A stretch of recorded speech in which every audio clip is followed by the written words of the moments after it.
ولقد عهدنا إلى آدم من قبل فنسي ولم نجد له عزما وإذ قلنا للملائكة اسجدوا لآدم فسجدوا إلا إبليس أبى فقلنا يا آدم إن هذا عدو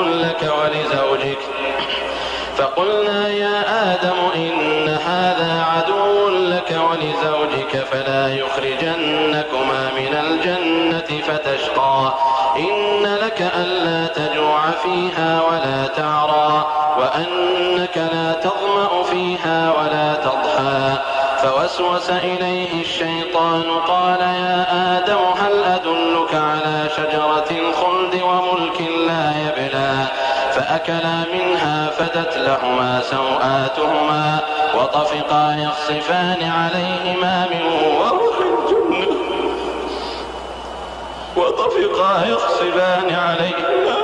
ورق الجنة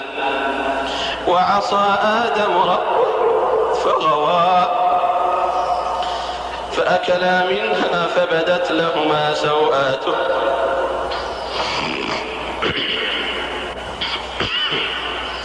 فأكلا منها فبدت لهما سوآتهما وطفقا يخصفان عليهما من ورق الجنة وعصى آدم ربه فغوى ثم اجتباه ربه فتاب عليه وهدى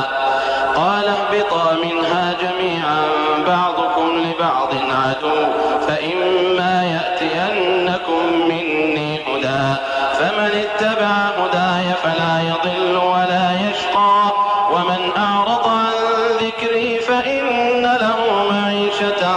ضنكا ونحشره يوم القيامة أعمى قال رب لم حشرتني أعمى وقد كنت بصيرا قال كذلك أتتك آياتنا فنسيتها وكذلك اليوم تنسى وكذلك نجزي